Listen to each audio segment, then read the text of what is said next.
Hi, and welcome to VFX Tutors. I'm Josh, and in this tutorial we will be continuing with creating a professional Matchmove reel with free software and your mobile phone.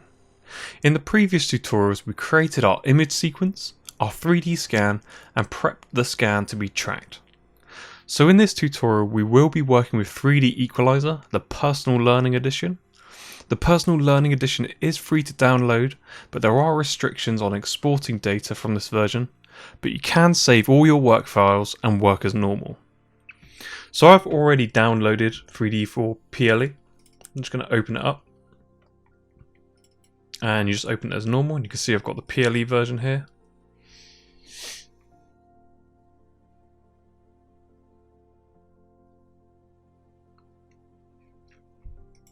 Cool. So if you're not seeing this, is exactly the same as before. You can change your environment. Let's just full screen that. Change it to basic, and we're just going to go through the entire shot as we've done in the other ones. So you don't have to follow this through, but I'm just going to show you how I do it in the PLE version. So I'm just going to select my camera, go to live action footage, go to my image sequence that I've made. Play it. So we've got mobile phone BG01. So this is the image sequence that we made in the previous one, and select OK. So now we've got our image sequence loaded in. So the first thing that we want to do is go to our 8-bit color conversion, because remember we transcoded this. I went through and showed you how I transcode this to a linear color space. We'll change our gamma to 52.2, and now you can see it's at a normal color space. And if you remember on the previous one, on our first one, sorry, when we made the image sequence, the frame rate is actually different. So I'm going to change my frame rate to 30 here, because that's how it was recorded. So now we've changed that, we can now go to our playback and export our buffer compression file. And we'll export this out so we can play for our frame range. So we don't actually have... Like, you can shoot lens grids and stuff if you want with your phone or whatever you've got, but we're just going to do it as the bare minimum again, because you might not have done it. So it's good to know how to do it when you have nothing but a plate or just your footage that you've taken. But you can quite easily just take a photo of a grid and you'll get your lens distortion. But we'll go through, because camera phones can be quite tricky to track, and because they're such small sensor sizes, then they definitely do some like secret stuff behind those cameras, and it's never really, you never really know what's going on. So we've imported that in, and we can play it through and we can see what we're going to track. So if we go to our lens, we can probably look this up, but our film back width and height, but because it's hard to tell what's really correct with mobile phones and stuff.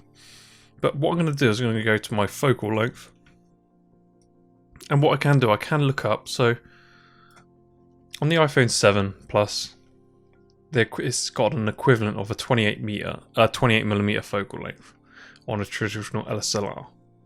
So, and mine's not an iPhone 7 Plus, so it's not 56. So I want to try and aim for this equivalent. So I'm going to use that as my focal length as a start point.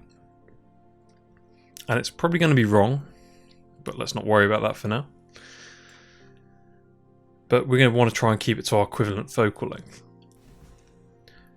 So now let's go to our point group, and we go to our 3D models, and let's load in we'll go add new, import OBJ file. And you want to navigate to your scan and your layout that we did. And this is the scan version that we scaled and orientated, so it wasn't like at a funny angle and it's at the origin. So I'm just going to select OK. And this is going to import it in. It might take a little bit of time, but it shouldn't take too long.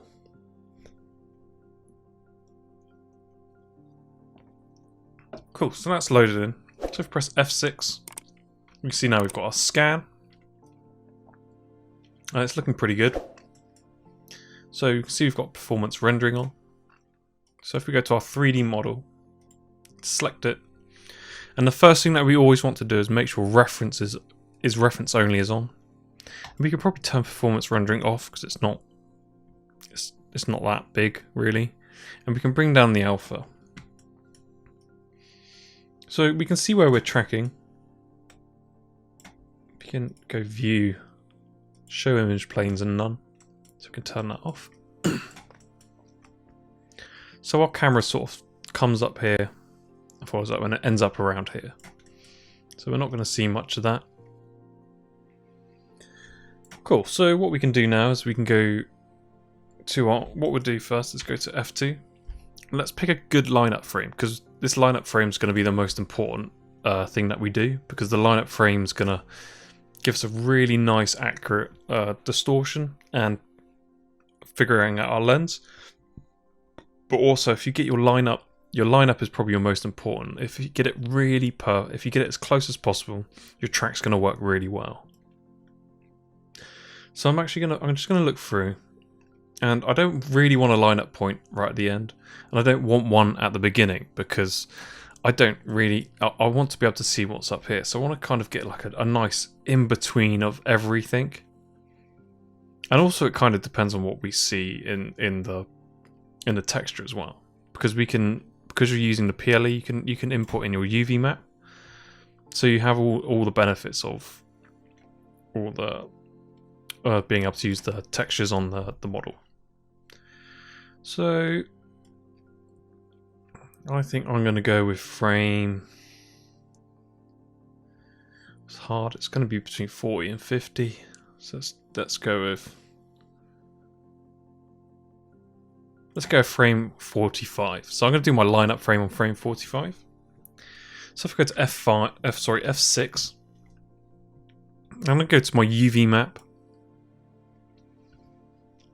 and it should have exported the texture map with it as well. So it does look like it's exported as UDIM anyway, so we might be missing some textures. But let's see what's missing. It might be alright. So now we've got that loaded. If we turn off our lines and select show polygons, we can now see the texture. And yet, because it's done it as a UDIM, I'm pretty sure I set it to not do it as a UDIM, but it's done it anyway.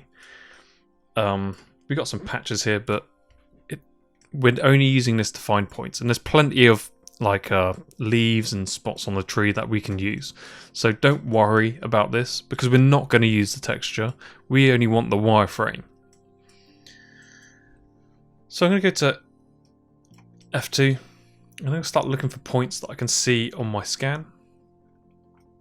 So straight away I can see this sort of notch on the tree, and that looks like that's that bit there.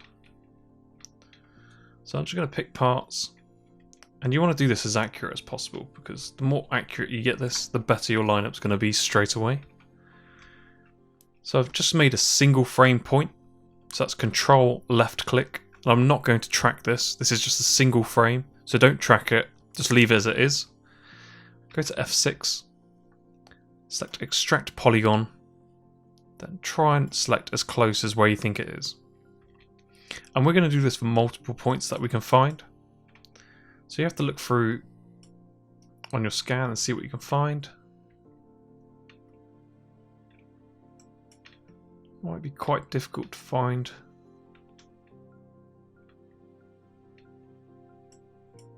Bits. It's quite dark in this area, but we can see some bits. So like we've got this white patch here, and we can see that that's there.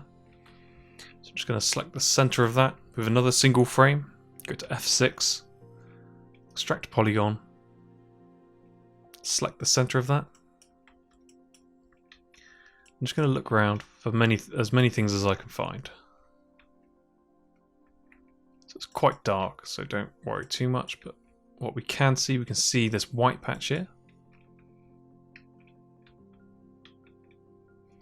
So I'm going to go for this part here. F6, extract polygon, and roughly place it there.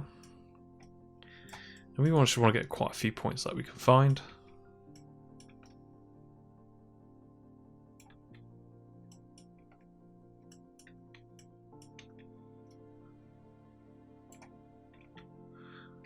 So that leaf, it's likely that leaf there.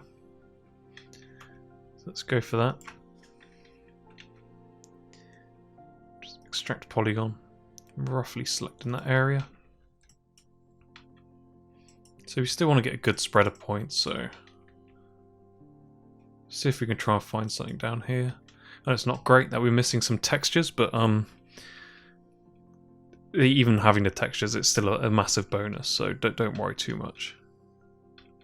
So I think that leaf, this leaf is this leaf.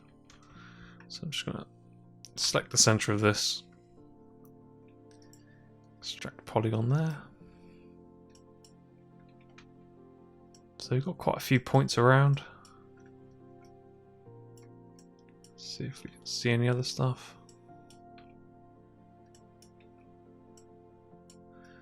Because it's quite dark, but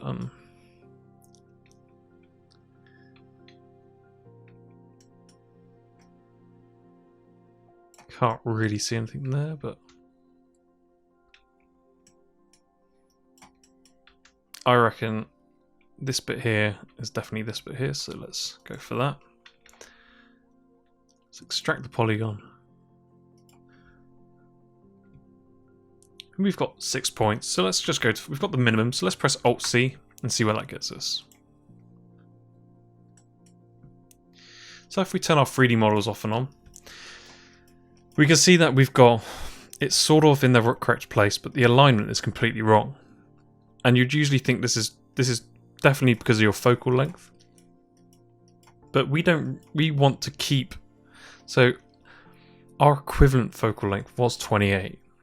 And we haven't changed any of our film back width and height. So I actually kind of want to try and keep this to 28, because I know I can probably look up this sensor size for the camera, but I want to try and figure it out myself with keeping this at the equivalent focal length. So what I'm going to do, I'm actually going to go to my film back height and change this to adjust. And what this is going to do, this is going to adjust the film back height to fit a 28mm lens whilst passively adjusting the width. So I'm only doing the height. You don't ever adjust these two together. You always want to keep one on passive, otherwise you'll be completely breaking it. So only ever do one. So I'm going to go to my Windows, parameter adjustment window, and you should have this. So I'm only going to do my film back height. I'm going to change it to adaptive. I'm going to select adjust. And see my deviation's gone to 1.93. And let's just do it again, see if it changes. Just going to pull that across. I'm going to press Alt-C and solve again. So it's getting close. And you can see that I've actually adjusted the film back height to fit this sort of lens. And it's actually not looking too bad. But what we want to do, before we do any more adjustments, we want to try and see if we can get this line up a bit nicer. Because now we can sort of see some areas that we can add some more survey to. Although it's still quite difficult to see. So what I'm going to do, because I can't really see what texture is there, I'm going to select Extract Vertex, hold Control and left click, and now I've made a lineup point. The lineup point now means that I can pull the camera around and make a nice alignment.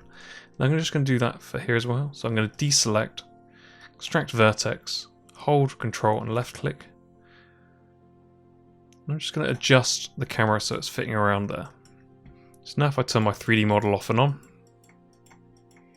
I can see it's working actually pretty well. And the scans, like, if I really wanted, like, when you go out and do your scans, really just do loads of photos and make them really nice. I just did it really quick. To show you sort of what you can get just from like not the greatest photos, but when you're doing it, take your time and you'll get really good results. So I'm going to make a new tracking point here. F5. I'm just going to go edit project points on models. And I'm going to do the same here. Make a new tracking point. Because I can't really tell what's there, but I can see the outlines working. Edit project points on models. So now if I press Alt-C now, see my deviation's gone up a bit. And I'm actually going to go back to my film back height adjustment. Clear it and adjust.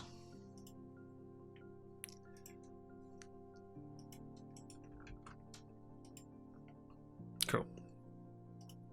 So I think we've probably maxed out the amount we can really do that now. We can go through and find some more survey points, because the more things we can survey to, the more accurate we can solve for our lens distortion. So I can see this little leaf here, and it's practically on it anyway.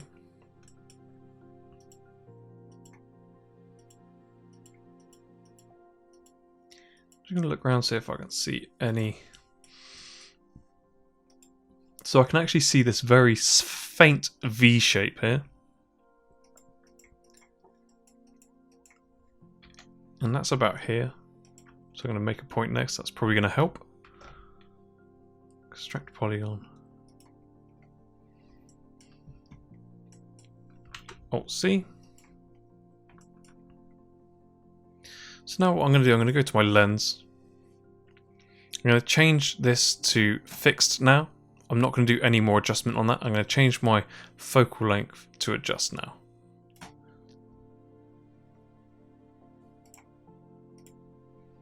Clear that. I'm going to go adaptive, adjust. And this is definitely going to change, but it shouldn't change too much. And see our lineups is pretty close. It's pretty much almost there. So the last thing that we want to do is probably solve for this distortion. And because we're solving distortion on a camera frame, we don't really know what it is. I'm going to go to my classic LD model, and this is the most basic. There's less things to solve for, so less things that can go wrong. So I'm going to select my distortion for adjust and my quartic. I'm going to turn my focal length off because I don't want to do it at the same time, and my quartic. I'm going to put it all on adaptive and select adjust. Let's do it a couple times, see if it changes. I'm going to do my quartic, make sure it's on adaptive. You can do it on brute force or adaptive. They're just different methods of calculations. Sometimes either one you get better results, but just try both. I find that adaptive works pretty well every time. So I've just adjusted my focal length after doing my distortion. And I'm just going to go through them all again. See if I can improve it. I'm just going to do them one at a time, so they're not affecting each other. Just put this over here. If I press Alt-C now, have a look at our 3D model.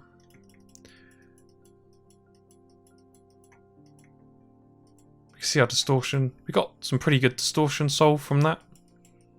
It looks fairly reasonable. I'm quite happy with that lineup. That's probably a lot of texture spill. So yeah, let's go back to our 3D model. Let's turn off polygons and show lines.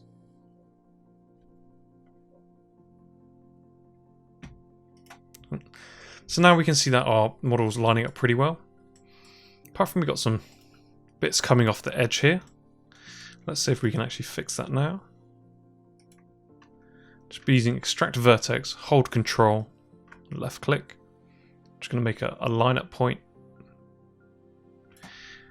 Just going to look around, see if it's not pulling everything off. I'm going to just use this lineup point as well. What I'm going to do, I'm going to do the same thing. I'm going to control left click. I'm going to make 2 points here to help pin that side down. I'm going to select this point, edit, project points on models, and do the same here. Edit, project points on 3 new models. So if I press Alt-C and solve. We will need to go back to our parameter adjustment window. Let's do our focal length again.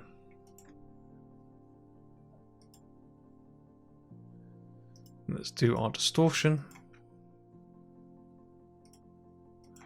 Then our quartic. Then finally our focal length one more time. Let's press Alt-C and see what that does. You can see it's brought that in nice and tight, and it's kept in all the sides. And you can see all these edges are working really well. So I can delete our lineup points now because we don't need those. And what we want to store the pose, because now this makes a little keyframe and tells us, well, it stores our pose, it keeps it in that position, but also it's nice to know what frame that you've done your single frame lineup. And you can, if you break it, you can recall your pose here. So now our next step is to track the shot. So make sure you save it.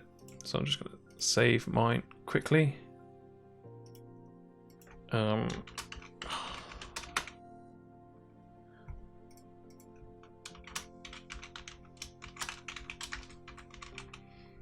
Just in case it crashes. Cool. So the PLE does have restrictions, and strangely enough, one of the restrictions is hiding points. So I can't hide the points because I don't know why that would be restricted. But anyway, we can sort of work around it because it can be quite confusing seeing your single frame points as well as your tracking points. So what I'm going to do, I'm just going to right click, modify, color, and I'm just going to put them to grey so you can't really see them. So now I'm going to go to F2, and I'm going to start tracking tracking the plate.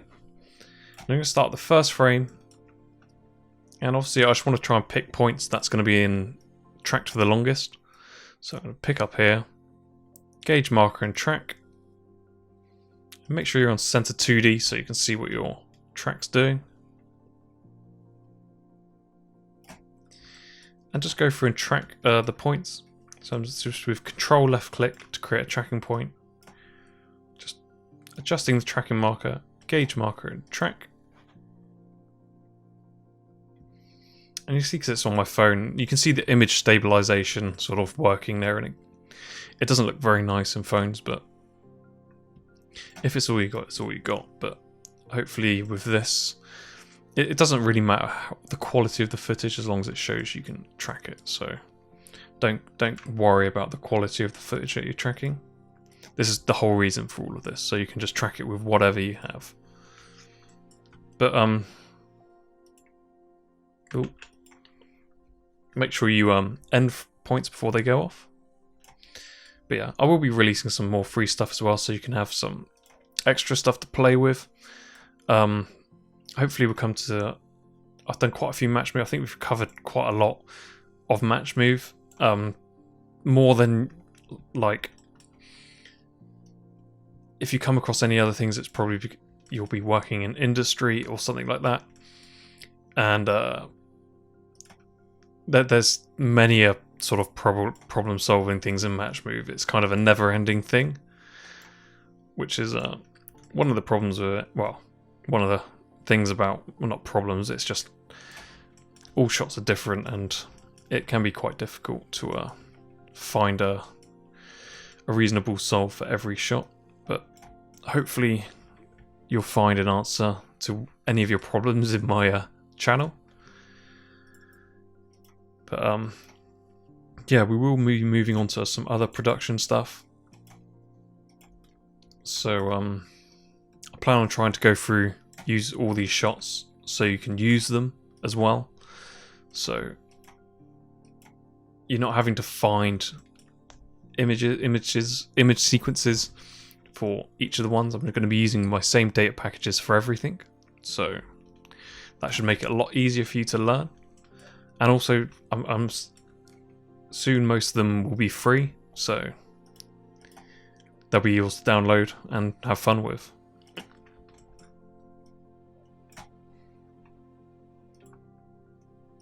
Because it's quite difficult if you don't have all the equipment. And this way I can sort of help you out.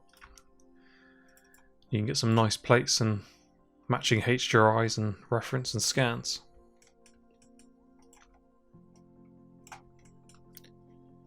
So I'm just going through, just trying to track as much of this as possible.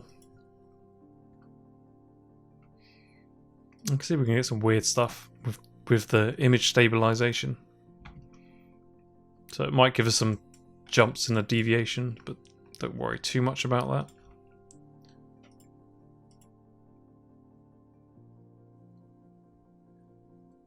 If it stops, just gauge mark and track again.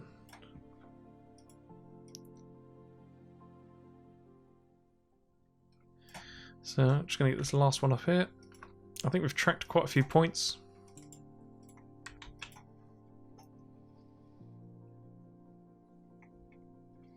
Cool. So if you select all our points,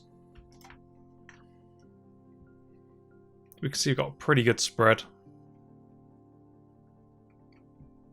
We haven't really got anything up here.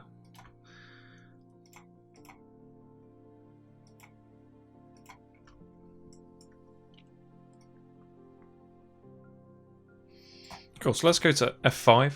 Let's go to our red keyframe where we done our single frame. And let's select all our points. Go. Edit, project points on 3D models. Also 8 of.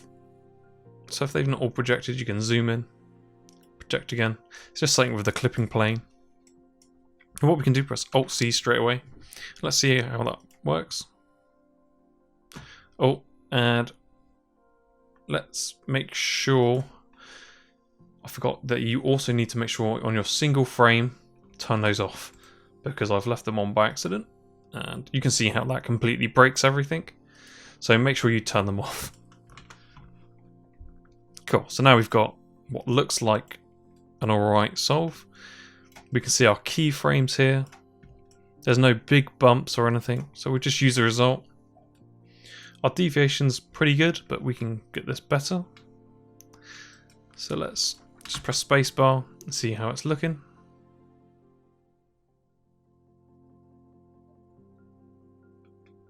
And it's looking pretty good. I think our lineup, because our lineups work so well, we've got really good edges here. So I think because this is quite confusing with these, and because we can't hide them, make sure you save it, but I'm going to delete my single frame lineups now. Just so I don't see that anymore. And I'm going to go to my parameter adjustment, I'm going to clear it, and I'm going to adjust again.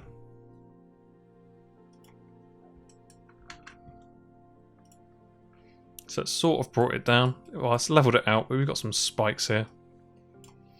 So let's go to our deviation browser, show point deviation curves and active points only, and let's have a look at the ones that are causing us problems. So we've got this one here. So let's actually have a look at that. What is that doing? And actually you can see that's not a very good point. It's actually slipping off. See how that's kind of... We're tracking a bit of bark that's quite far out. So I'm actually going to delete that. If it was a good point, I'd probably look into it more, but I could see it was slipping. So, and you can see how much even the smallest slip affects your solve. So now I'm going to select this one here. And this one's surveyed. So because we've projected directly on, it's projected directly onto the mesh, but there's lots of depth in this sort of moss. So I'm going to right click, modify, and survey, and approximately survey. And what's that done is, if you look here, it's kind of in this approximate survey radius of 10 centimeters. So basically it's saying it's in that area, but it could be, it's within 10 centimeters. So I'm going to Alt-C and solve, and you can see that's brought that down quite a lot. So I'm just going to go through all these ones that are sort of causing problems. I'm going to do the same. I'm going to do approximately surveyed. And you don't want to do too many. You want to make sure that you've got way more surveyed than approximately surveyed, because then it starts, the track starts to break. And so I've got a pretty good deviation here. Let's go to my parameter adjustment window and let's adjust our focal length. Let's also adjust our distortion and our quartic. And finally our focal length one more time. Cool, so we've got a pretty good deviation here. Press Alt-C, solve. We've got this spiky point here, so let's see what's going on there. Because you're probably you're going to show this in your show reel, so you might want to take the time to sort of get rid of any of these big spikes.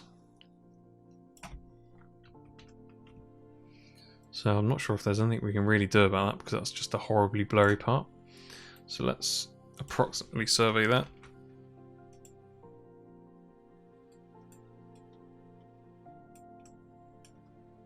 Let's go to F5, solve.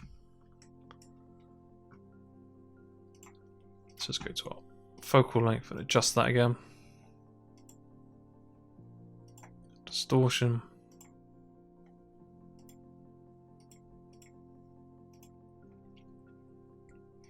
You know, we're at a level where we've got a really low deviation. If we press spacebar, it's tracking really well.